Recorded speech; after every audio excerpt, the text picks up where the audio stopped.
Oh no, boy! I told you this castle was falling apart. You better hurry.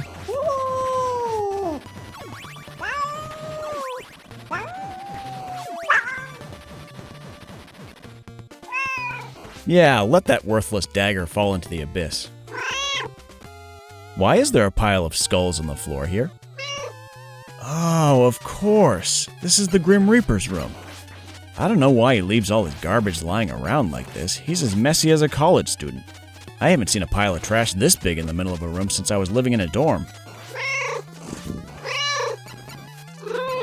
Yeah, we used to dig trenches in the garbage so we could get from one side of the room to the other. Still, I think he could have cleaned the place up a little if he was expecting company. What's this? A giant skull monster? Is this supposed to be threatening? I mean, it's big and all, but what's it supposed to do to you? It's got no arms or legs. Oh, I see. Looks like he's just gonna float around in circles and spit toenail clippings at you, apparently. Yeah, I'm assuming there's also a giant foot lying around here someplace that he chewed the nails off of so he could spit them out at you in self-defense. I think it's the only offensive weapon he has. I usually expect a giant skull to have a giant tongue to lick you with, but maybe this skull is so old the tongue is rotted clean out. That's some good work, boy. Another monster defeated. Dracula, here we come.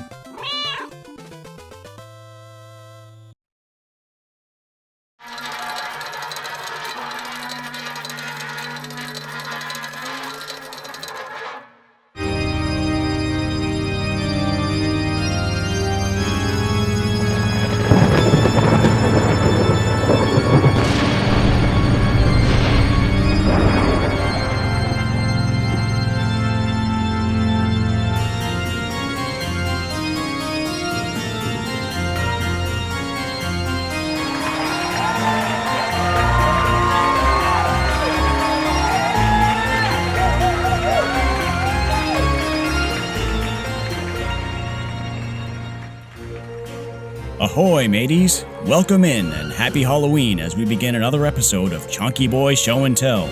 I'm Gene, your host, and with me as always is the Chonkster himself. Hey, Chonk. So, how you doing?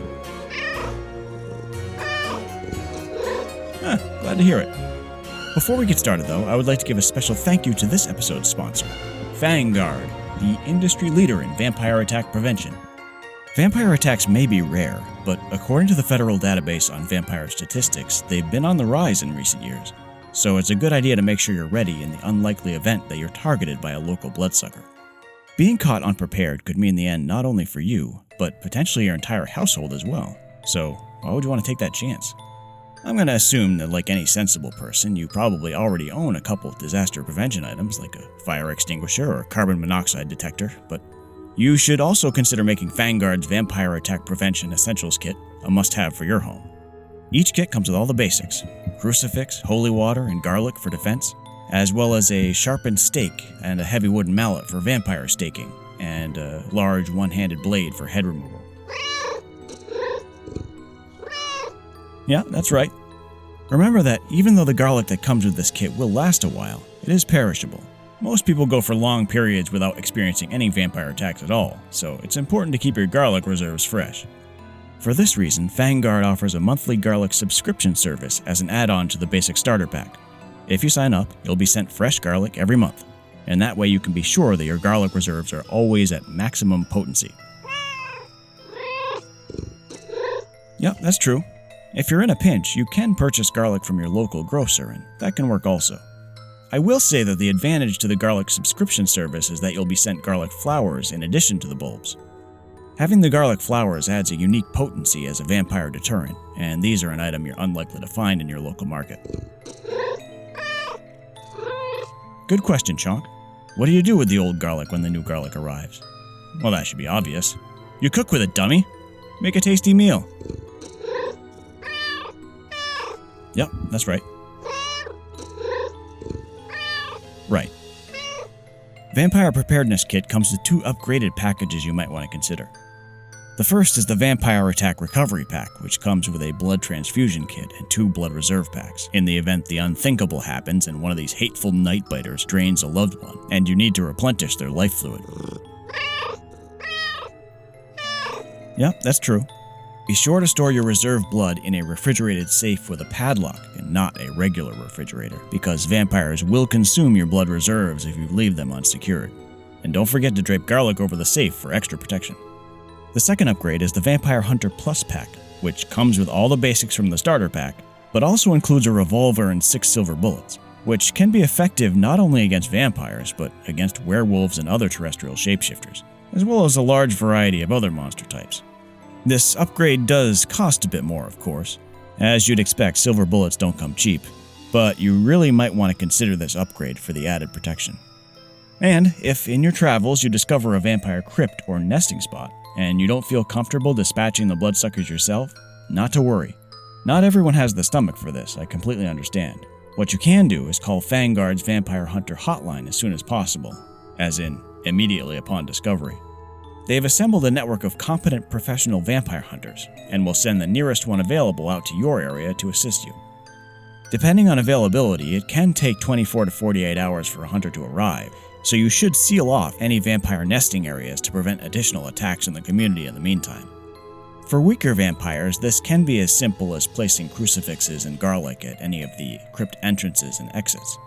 For more powerful vampires, however, this might not be strong enough, and the crypt doors may need to be sealed off with the consecrated host to prevent escape. For this, however, you would need to contact your local priest or bishop for a special dispensation, as Fang Guard does not have permission to send holy wafers to the laity.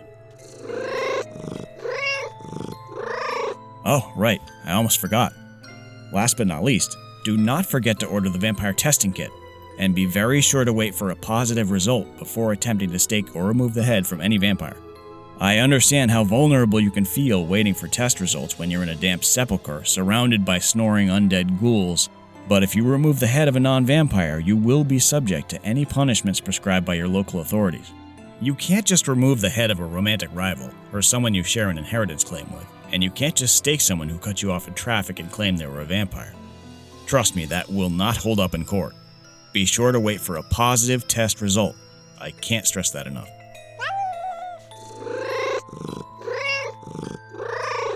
Hold on, I didn't forget. Right.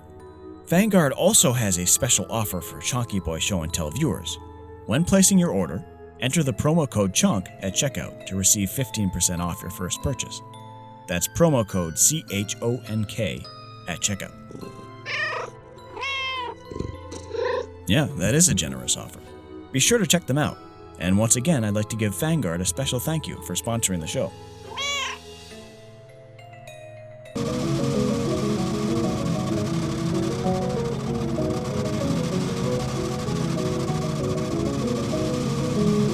Okay, Chonk, let's get right into it. What do you got there? Ah, a Castlevania game. That's a good choice, Chonk. Which one is this? Okay, Castlevania III, Dracula's Curse. I've always liked this series of games, but the notorious difficulty, especially in the early ones, has kept me from really finishing most of these. I hope you've been practicing. This game's pretty hard. You have, huh? Well, we'll see. To everyone watching who doesn't know, Castlevania is a series of games produced by Konami that goes all the way back to the 80s. When this series was first conceived, the germ of an idea was to create a game that was more cinematic than anything that had come before it. Of course, we now live in an age where cinematic games are commonplace, but at the time it was very innovative. With this series, they were attempting to create a kind of spooky, gothic adventure that pits the main protagonist against an army of monsters inspired largely by classic horror films and mythology. The early game centered around members of the Belmont family, a clan known for being particularly effective vampire hunters. And their main quest usually involved wading through a sea of monsters in a fight to get to the top of Dracula's castle, which, of course, would end in a showdown with the Count himself. The hero of this game is Trevor Belmont, who is the forefather of the Belmont clan of vampire hunters. This game in particular is the third to appear on the original Nintendo Entertainment System, and is thought by some to be the best of the ones on that console.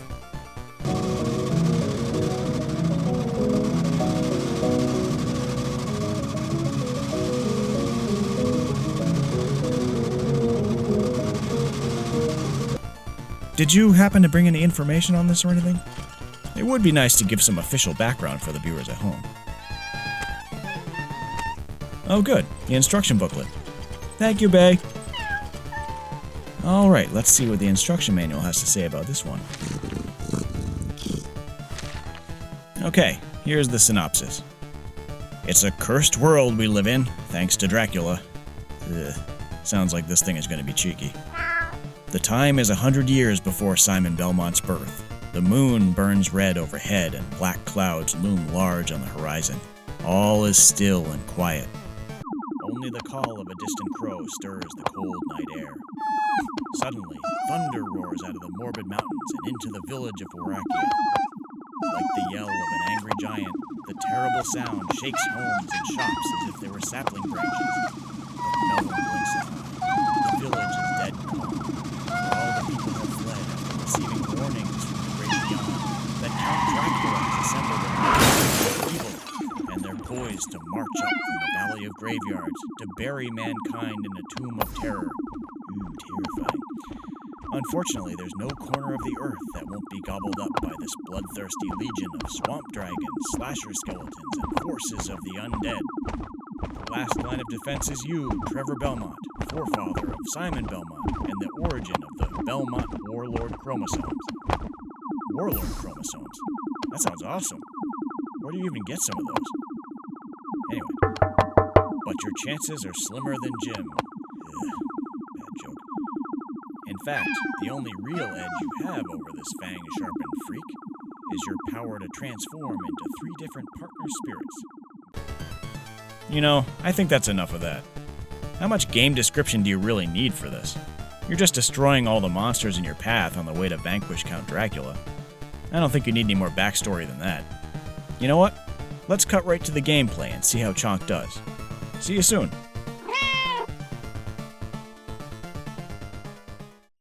Alright, boy. Here it is, Castlevania III. Okay, time to enter your name. So what's it gonna be? You only have a limited number of characters to use, I think.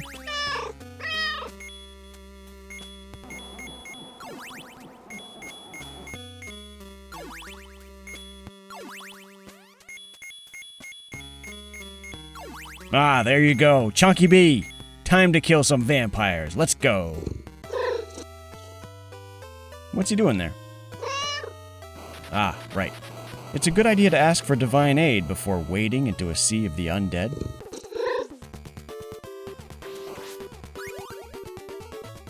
Boy, this place looks like it's crumbling all around you. Dracula comes from wealth or royalty or something, doesn't he? Can he afford to keep this place maintained? Yeah, you're probably right. I'm sure it's hard to get good builders over here to fix things because of the constant vampire attacks.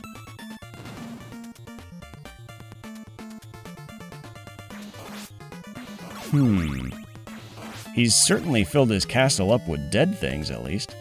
Skeletons are a bit predictable, though, don't you think? Yeah, don't mess with a classic, I guess.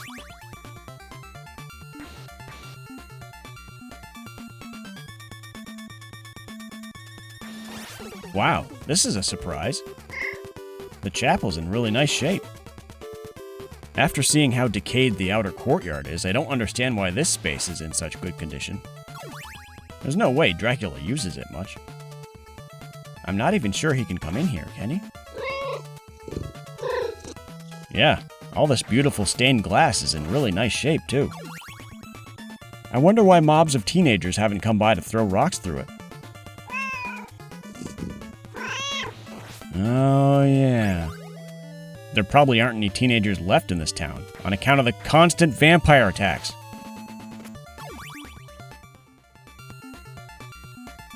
Well, surprise, surprise, if it isn't another skeleton. Wait a minute. So, is Dracula making these things fight you using their own bones as weapons? has a small fortune, though, doesn't he? I mean, he owns a castle. There's gotta be some treasure somewhere. I don't understand why he doesn't use some of his money to buy real weapons for his minions, instead of forcing them to attack you with their own bones. I mean, they'd definitely do a better job of defending his castle with a sword or an axe or something. At least give him a knife.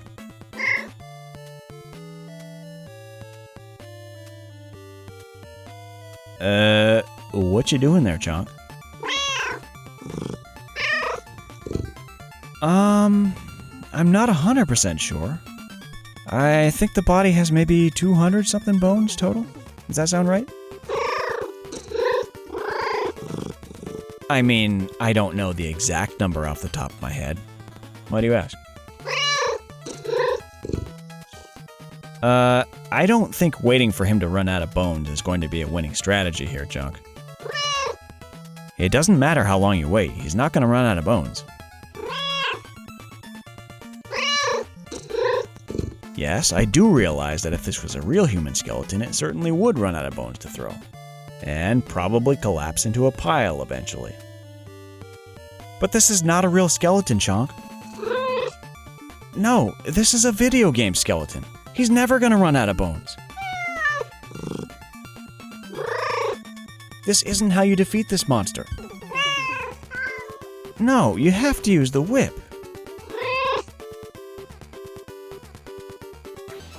Ah, thank you. Okay, let's move on, please.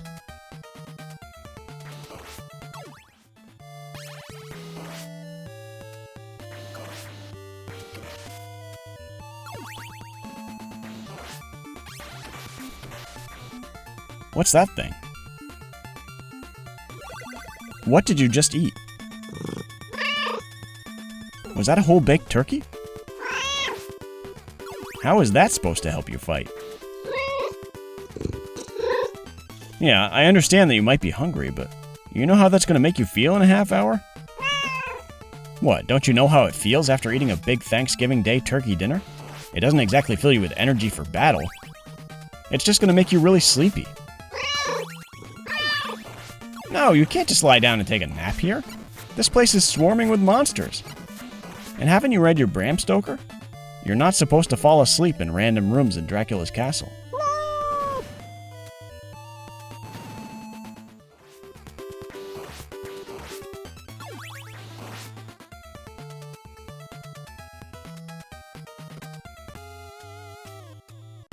Ah, and we have yet another skeleton. This one looks like he might be important, though. Well, clearly Dracula splurged on some weapons for this fella.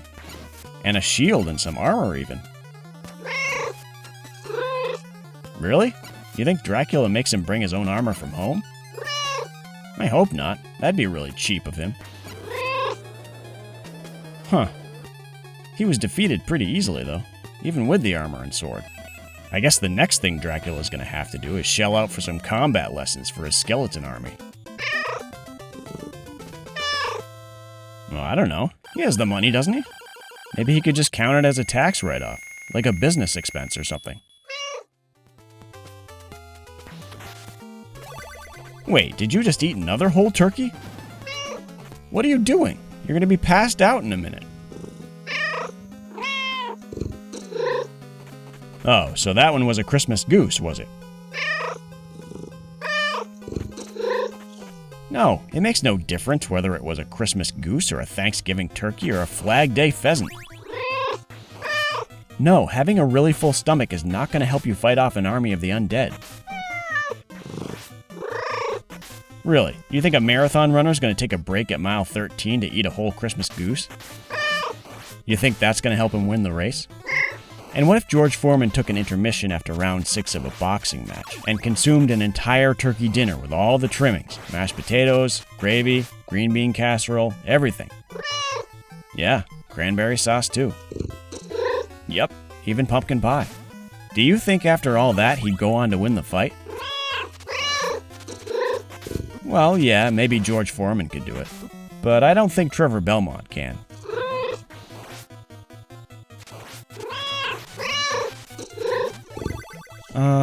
No, I don't smell anything. What do you mean? No, I highly doubt that's raw sewage you're smelling. Really? Is that what you think those monsters are? Raw sewage monsters? Why would that be what they are? This is Castlevania, not Mon's turd. Why would Dracula even need a sewage treatment facility anyway? Vampires don't eat solid food, at least as far as I know. They just drink blood. Why would they be making solid waste? Do vampires even need to void their bowels? Yeah, I suppose Dracula might have human guests over from time to time. But I assume they're only there long enough to be devoured, right? I don't think their stay in the castle is going to be long enough for them to need to make number 2.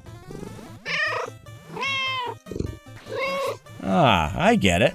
So, Dracula has his human guests over, serves them a sumptuous banquet, and later on, they void themselves using the castle plumbing, which leads to this sewer system.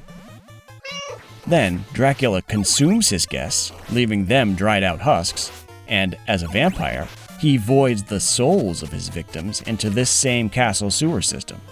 Then, the evil power that emanates from the unholy and befouled earth Dracula's castle is built on combines the solid waste of his guests with the eliminated souls of those same guests to create the sewage monsters you see here. Nah, you're right. That makes no sense. These are obviously just common swamp monsters.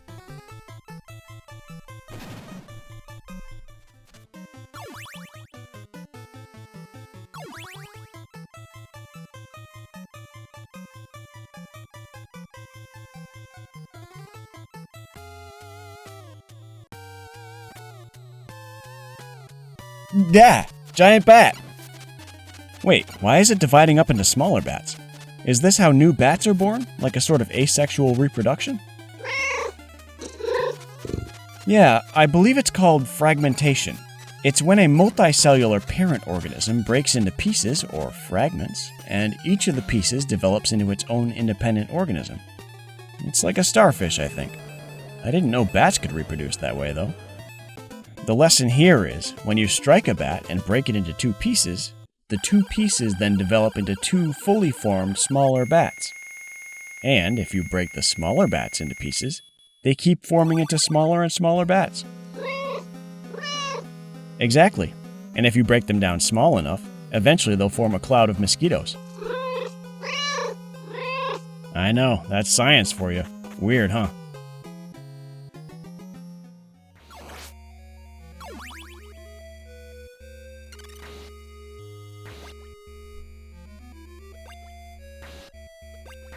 Wow, no wonder Dracula's castle's in such a state of decay. Look, there's a bunch of acid falling from the ceiling, dissolving everything around you. Actually, that acid is pretty fast-acting. What kind of acid works that fast? Must be something pretty powerful. Really? You think that might be xenomorph blood? What, you think Dracula has a bunch of aliens chained up in his attic? No, you might be right. I'm not sure castles have attics. What would they have then? A belfry, maybe? So you think Dracula has a bunch of xenomorphs imprisoned in his belfry? What does he do with them? Does he drink their blood, you think? That stuff's pretty corrosive. You think vampires can handle blood that strong? Yeah, maybe. You think vampires with a taste for xenomorph blood are like people who like really spicy chicken wings? So, alien blood would be kind of like hot sauce to a vampire. You might be onto something. If that's true, maybe Dracula doesn't even like human blood anymore. Yeah, maybe he finds it too bland now. If that's the case, maybe hunting him down's a bad idea after all. He could be ridding us of our alien problem. Well, no, I don't know that for sure, but it seems like a possibility, don't you think?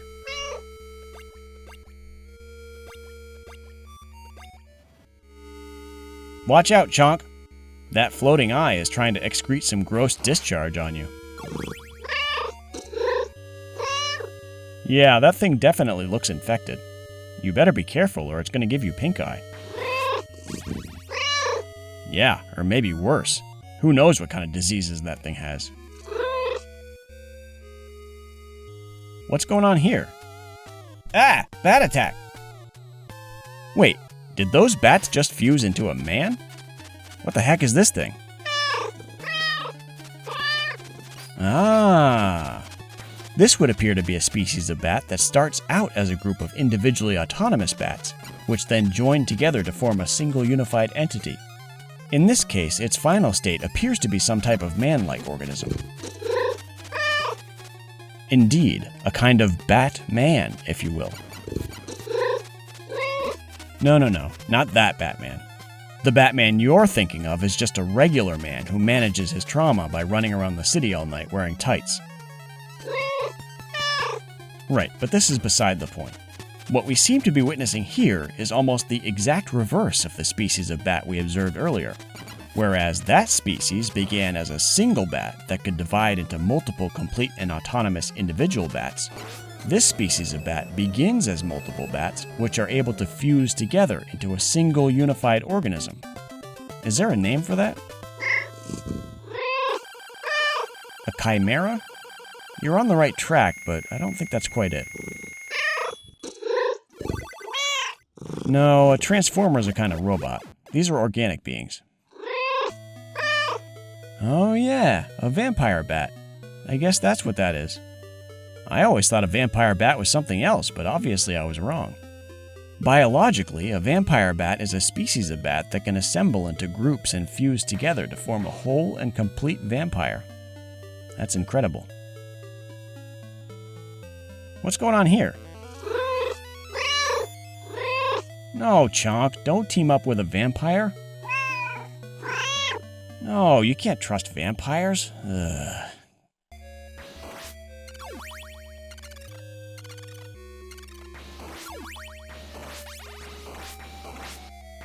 Ooh, looks like rival gangs of punk teenagers are trying to TP each other. What, I suppose you think those are mummies risen from the tomb? And I suppose you think they're throwing their bandages at each other or something. You think that's more likely? No. What is happening here is, we've clearly wandered into that sub-circle of hell that is filled with people who, when they were alive... Right, like in Dante. Anyway, we seem to have walked into that little sub-circle of hell populated with the habitual TPers, who are guilty of completely covering their neighbors' houses and trees with toilet paper on cabbage night. Right. And now, they're condemned to cover each other and to be covered themselves in toilet paper for all eternity. Yeah, the punishment fits the crime.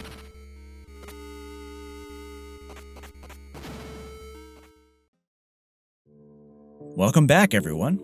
We're just taking a brief intermission in the gameplay to give you a ranking of some of our Halloween candy favorites. You'll recognize most of these since we have a lot of the classics in here, but I think you'll find some underrated surprises as well. We'll be ranking them on a 1 to 10 scale based on how excited we'd be to find them in our trick-or-treat bag, 10 being overjoyed, and 1 being complete disappointment. Oh, what? No? What are you talking about? I didn't invite any guests on for this episode. What? What do you mean? Who's here?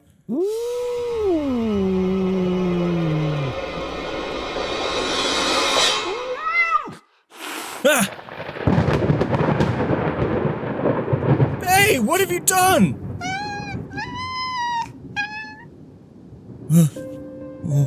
Who are you? You may address me as Count Orlok. Huh. Count Orlok, you say? I feel like I've heard that name before. You look familiar, too. Haven't I seen you somewhere? Whether or not you've seen me before, I cannot say. Yeah. Weren't you in that early 20th century vampire documentary? Yeah, that's right. It was made by that early film historian, F.W. Murnau. What was it called again? Yeah, that's it. Nosferatu, that's right. Weren't you in that? It may be possible that I have appeared in such a film, but I cannot remember. Wait a minute. If you were in that would make you more than 120 years old. Shouldn't you be dead by now? I have outlived countless generations. I have seen the rise and fall of many empires. I am older than you can imagine. Right, if you say so.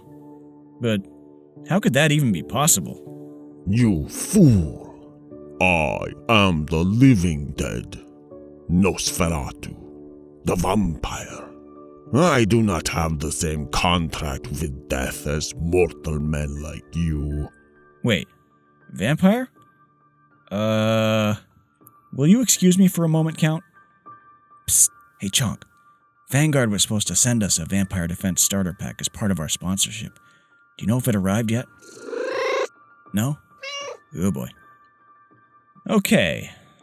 So, Count Orlok, you say you're a vampire, but you sure aren't one of those pretty vampires like we're used to seeing nowadays. You're pretty grotesque looking, actually. Although, I gotta say, I find it to be quite refreshing. But don't you ever do anything to improve your appearance at all? Why don't you clean yourself up a bit? And how would you expect me to go about improving my appearance? I do not reflect in any of your mirrors. Indeed, I do not appear in any reflective surfaces. How would you expect me to know whether my appearance had improved? There is no way for me to even know what I look like. Oh, I see. That is a problem. But even though you can't see yourself, someone else might be able to help fix you up a little. Don't you have anyone that might be able to give you a hand? Alas, no. The life of this vampire is a solitary one. I feed on nearly every person I meet to satisfy my unquenchable thirst for blood. But this has resulted in me being left alone, utterly. Well, yeah, I get that, but there are other vampires, aren't there? What about them? Couldn't they help you? I am afraid I do not get on well with the other vampires. Well, I can't believe I'm about to say this, but we might be able to help you out. I don't know, what do you think, Chonk? Should we help Count Orlok improve the way he looks? So how about it, Count? Would you like us to help give you a new, improved look? Nothing would give me more joy. Thank you. Thank you. Well, it looks like we're about to have an unexpected change of plans here at Chonky Boi Show Tell. You know what that means, don't you, Chonk? Yep, you're absolutely right. It is time for a vampire makeover. Yep, while we're busy with the Count, we'll show you the thrilling conclusion of Castlevania III Dracula's Curse. And when we get back, the Count will have a brand new lease on life. The feline is correct. You should not call my state of being alive. I am not truly alive. Well, what would you call it then? A new lease on unlife? Undeath? Either way, it's vampire makeover time. We'll be back after Chonk finishes the game. See you soon.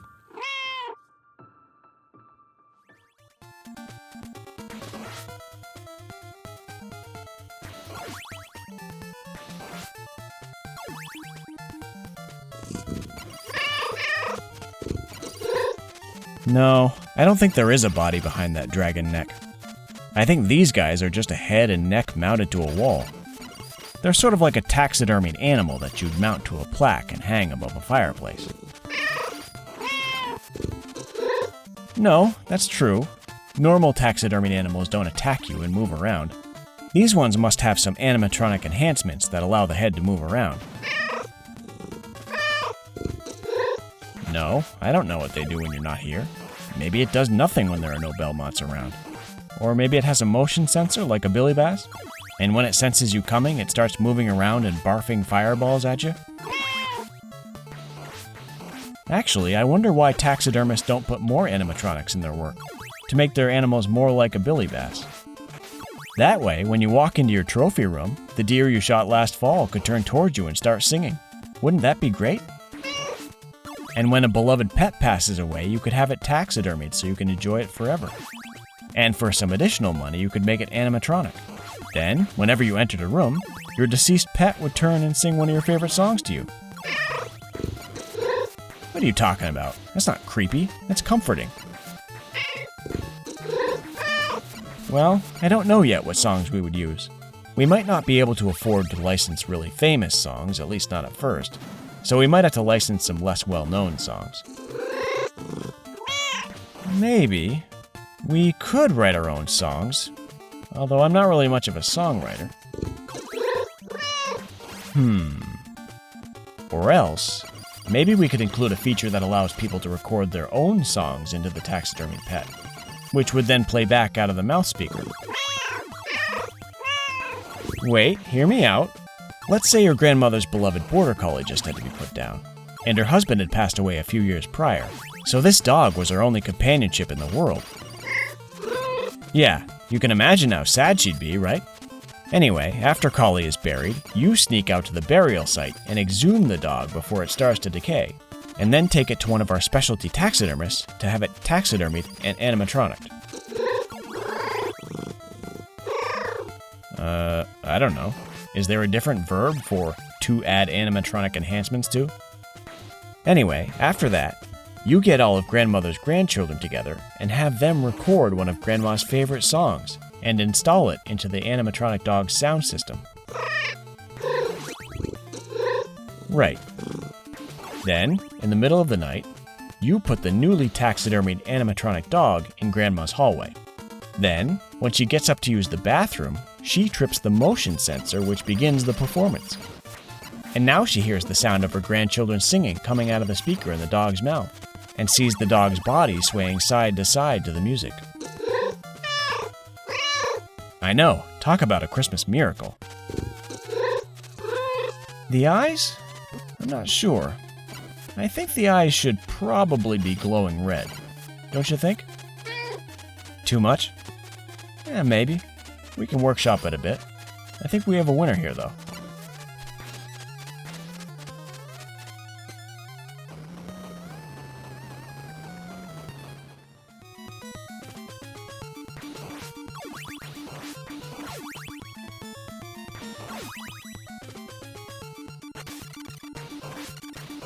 What are those creatures supposed to be?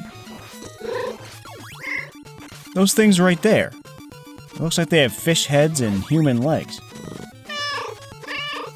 No, that's not a mermaid. A mermaid has a human torso attached to a fish tail. This is the reverse, so it's like the opposite of a mermaid. I don't know. Maybe these are made from the leftovers when they assemble a mermaid? Well, you see, when a scientist builds a mermaid, he saws the legs off a human and the tail off a fish. And then he sews the human top half to the fish lower half. And voila, you got a mermaid there. They used to just throw away the other halves, but it looks like they finally found a use for them. Yeah, and Dracula seems to have quite a lot of these, so I imagine he's getting them pretty cheap. Well, you see, mermaids are much more valued in human culture, whether rightly or wrongly, as we see them as being very beautiful creatures. And it doesn't hurt that scientists usually make mermaids from only the most beautiful top halves available, while a reverse mermaid, or man-fish, or ambulatory fish head, or whatever you'd like to call them, is seen as a horrifying creature to be avoided, so generally there's little demand for these. And it looks like most of them are shipped off to Dracula's estate to be used as cannon fodder.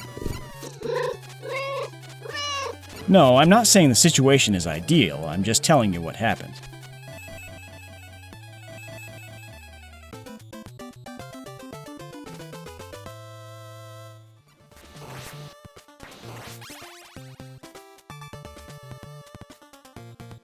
Well, looks like we have some headless skeletons here. I never know why headless monsters insist on carrying their head around in one of their hands. Well, see, he's holding his sword in one hand, and he's holding his head in the other hand. If he had some platform or shelf he could strap to himself to place the head on, that would free his second hand up to hold another weapon. Or maybe a shield or something.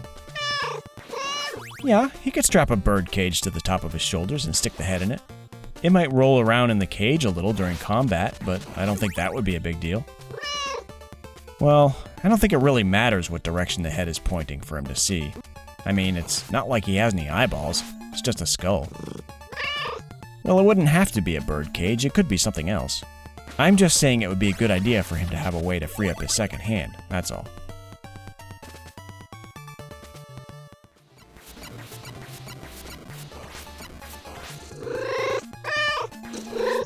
What's the weapon that knight has? That, my boy, is a boomerang. Well, you've heard of a boomerang, right? And you understand what throwing axes are, right? Well, a boomerang combines the properties of those two weapons into one. Basically, it's a battle axe that returns to you when you throw it. I know that sounds dangerous. And you're right, it is dangerous.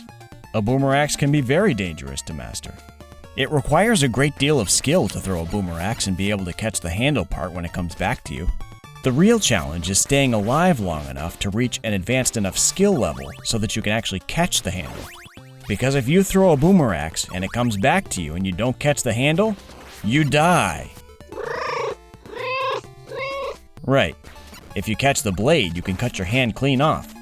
And if you don't catch it at all, it gets buried in your chest. Yeah, sadly, the survival rate for boomerang training camps is not very high.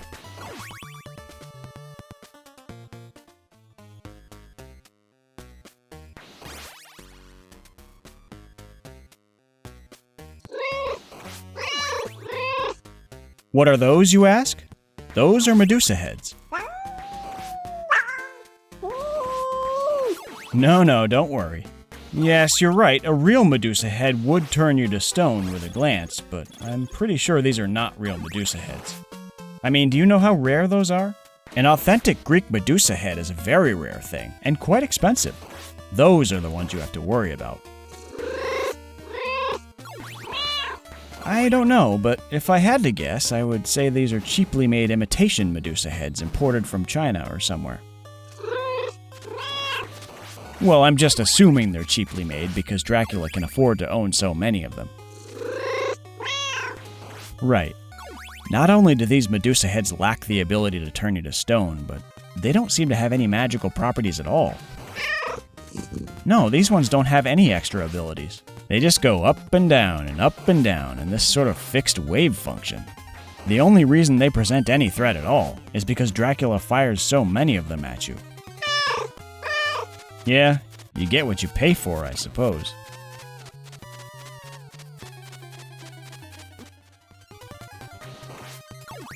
There sure are a lot of skeletons in this place. Almost too many, really. Hey, how come there's never a monster that's just skin? There seem to be a ton of monsters that are just bones. Why isn't there a demonically animated epidermis flopping around somewhere, squishing through the castle halls? That's something I haven't seen before.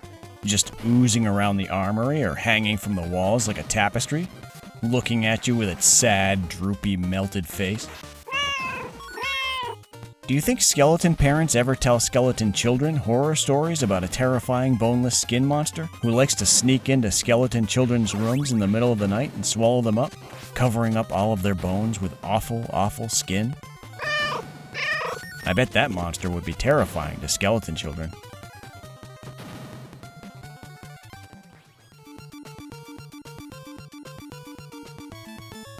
What the heck's supposed to be going on in this room? Dracula just has a room that's dedicated to a bunch of gears? Yeah, they might be for a clock tower. But have you actually seen any clocks yet? I haven't. And look at this gear setup. Are we really supposed to believe that this is what the inside of a working clock looks like? To me, it just looks like a bunch of gears have been randomly thrown together. Yeah, that's true. I don't really know what the inside of a working clock tower looks like. But I'm not convinced Dracula does either. Maybe this clock tower doesn't work at all. Yeah, what if Dracula's like one of those older guys who has an old muscle car sitting in his garage that spends most of its time underneath a sheet, and he always seems to be working on it but never actually gets it running? Well, yeah. Maybe he's the sort of vampire that every Saturday afternoon says to his vampire bride, "Vampira, if you need me, I'll be up in the gear tower working on my clocks." And she says something like, "Oh, Vlad, you've been working on that clock for years now, and never once has it kept time. You're never going to get that thing working properly. Give it up." And he would be like, "Woman, leave me be." Because he knows it isn't really about getting the clocks working. He just wants to hang out in the gear tower and drink beer. Right. If he actually did get the clocks working, he'd have to make up a new fake project and find a different chamber in the castle to drink in on Saturday afternoons. See? I told you. He's got 3 pendulums in here. And so far I've seen 0 clocks. Yeah, it's possible he just collects this stuff. Maybe he goes out antiquing to other castles on the weekend with Vampira and is like, "That's a really nice pendulum. I think I'll pick it up." Oh, come on, Vlad. You don't need another pendulum. You don't even use the ones you have. But look at it. It's really nice. And look at this price. It's a great price. Oh, give me a break. Where are you even going to put this new pendulum? You know you only have the 1 clock tower and it's already full of pendulums. I better not start finding clock parts in my tapestry chambers. Yeah, it's Dracula. And he's on the toilet. Ooh, he looks mad. Well, I don't know if it's the same with cats, but I know that most people generally don't like it when someone walks in on them while they're pooping. Well, that's true. He did leave the door open. But that doesn't mean he's not still embarrassed and angry. I mean, if you barged into the bathroom when I was pooping and started whipping me in the face, I'd be super pissed. No wonder he's angry. That's why he's firing all these flames at you. I don't know. Maybe the flames are some kind of specialty bidet he's installed in his bathroom? Yeah, normal bidets will usually spray water, but fire is a much better disinfectant. Ew, what is this thing? This better not be Dracula's true form. This is disgusting. It looks like somebody took a bunch of those ugly-faced rubber finger puppets and glued them together. And then they fitted him for a hairpiece and made a beautiful wig made of sausage links for him to wear on top. Yeah, having sausage link hair does make your scalp much more greasy, but it's also more delicious than regular hair. Are they firing snot rockets at you? That's really disgusting. Looks like there's a sizable amount of blood in that mucus, too. This monster is clearly unwell. You better watch out, boy, or you're gonna get sick, too. And what's it doing? It's just bouncing around the room like some sort of diseased screensaver and sneezing bloody mucus all over the floor. Very gross. Someone's gonna have to come in and shampoo the carpets. Now what? Is this supposed to be some sort of giant gargoyle? Doesn't Dracula know that gargoyles are supposed to stay on the outside of your castle? You're never supposed to let your gargoyles inside. They just wreck the place. Looks like this is another one of those creatures that can shoot lasers out of its eyes. There are a lot of those, aren't there? Most of them are superheroes, I think. But obviously some monsters have eye lasers too. I've never understood how that works, though. Would your eyes just store up the light you see during normal eyeball use like a battery, and then you can reverse the direction when you want your eyes to shoot the light out? Like how some vacuum cleaners have a setting to both suck and blow? So when you're just using your eyeballs for looking, you have them set to suck, which makes them suck all the light in, and the light gets stored somewhere in your brain. And when you want your eyes to convert the stored light to lasers for shooting, you switch your eyeballs from suck to blow. And then it starts blowing light out of your eyes. In the form of lasers, of course. Could you still see at the same time you're shooting lasers from your eyes? Seems like you wouldn't be able to both see and shoot lasers at the same time. Yeah, so what that means is you're probably completely blind while you're firing lasers. That would make aiming extremely difficult, I would think. It'd be like you're a gunslinger, but you always insist on shooting your gun with your eyes closed. Not good for accuracy, but great if you want to make a mess. Just so you know, boy, if you ever get eye laser superpowers, I absolutely forbid you to use them in the house. I'm sorry, I have to draw the line somewhere. Yay! Dracula's defeated! Nice work, boy! And so, Trevor Belmont ended up calling the building inspector, who came over to look at Dracula's decrepit castle and promptly had the whole structure condemned. And then, a demolition team arrived and did a controlled demolition, reducing Dracula's entire castle to rubble. Although, like Dracula, the castle will mysteriously reappear again whenever they want to make another Castlevania game. So there it is. Castlevania III is now complete. Dracula is no more, and the citizens of the nearby towns are safe. Right. At least until Dracula has to be resurrected to make a new Castlevania game.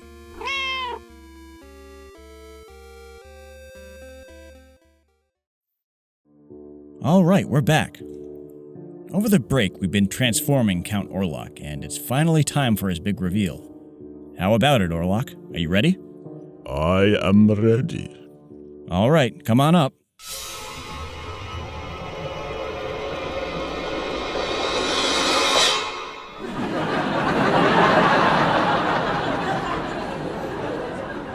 Why do they laugh? Oh, they're just laughing at something Chonk said while you were down there. Isn't that right, Chonk? Anyway, seeing you now after the makeover, I gotta say, this turned out pretty well. Yeah, you look really good. I cannot thank you enough. Do you think perhaps this will make other vampires want to be around me more? Oh, I think you'll be the talk of the vampire community, definitely. And I think you just might have an easier time attracting unsuspecting prey as well. You really think so? Oh, definitely. I would expect your more inviting appearance to help you gain easier access to your victims for feeding. Your new look should help put them at ease, and you'll be able to get closer to them. That all sounds very good to me. Again, I am eternally grateful. Yeah, you're welcome. Our pleasure. Hey, while we have you here, do you mind if we give you a brief interview? Yeah, we don't always have somebody as interesting as you on the show. No, I do not mind. Hey, that's great. Yeah, good question, Chonk.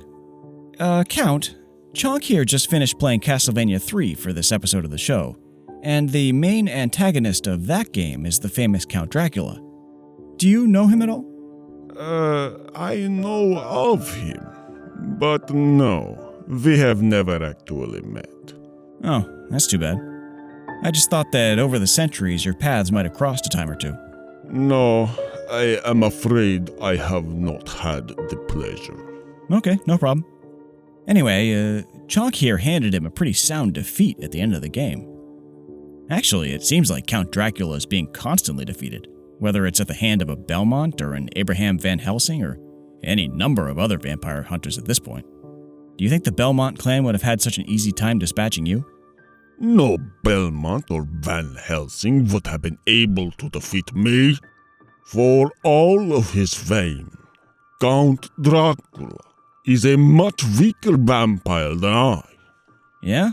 Are you sure about that? Yeah, Chonk's right. Weren't you taken down by this guy? Hotter? I was not defeated by that fool.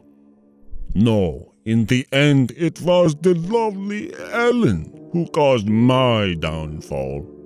So transfixed was I by her beauty that I allowed myself to remain up past dawn, only to be incinerated by the infernal rays of the sun.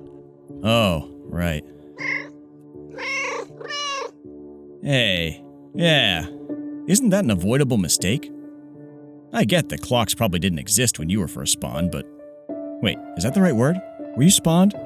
I was birthed from the rotting womb of endless vice and corruption, and passed through the screams of the damned on my way through the thick darkness of the abyss to reach this pathetic world you call home. Oh yeah. But by the time Ellen tricked you, couldn't you have gotten a pocket watch or something? Seems like an unforced error on your part. You'd think someone who's been around for as long as you have would have more basic safeguards in place for staying alive. Right. Undead. Strategies for staying undead, then. I do not have to endure insults from the likes of you. I am Count Orlok, the mighty Nosferatu. You will pay dearly for your insubordination.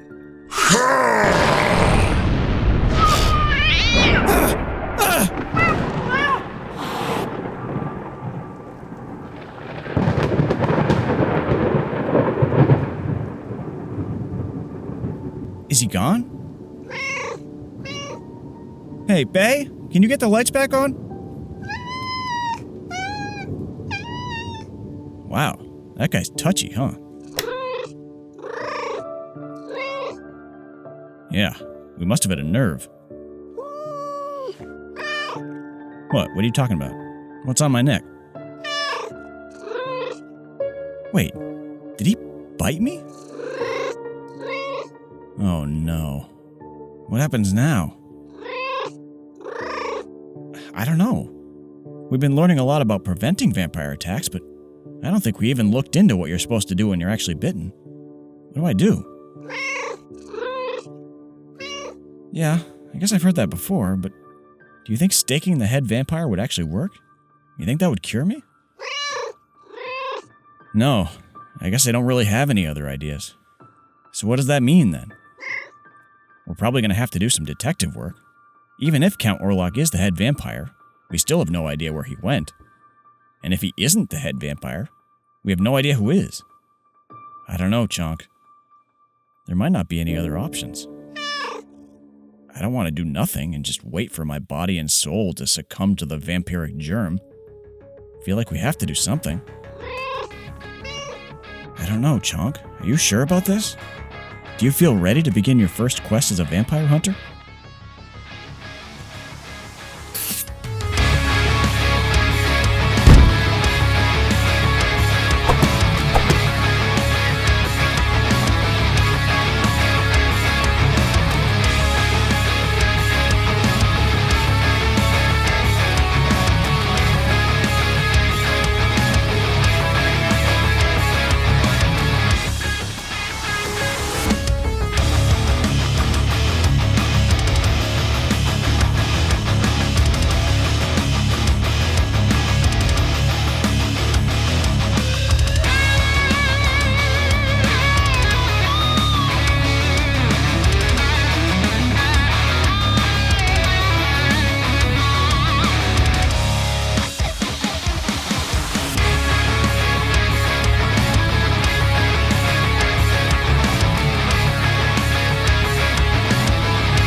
The last line of defense is you, Trevor Belmont, forefather of Simon Belmont, and the origin of the Belmont Warlord chromosomes.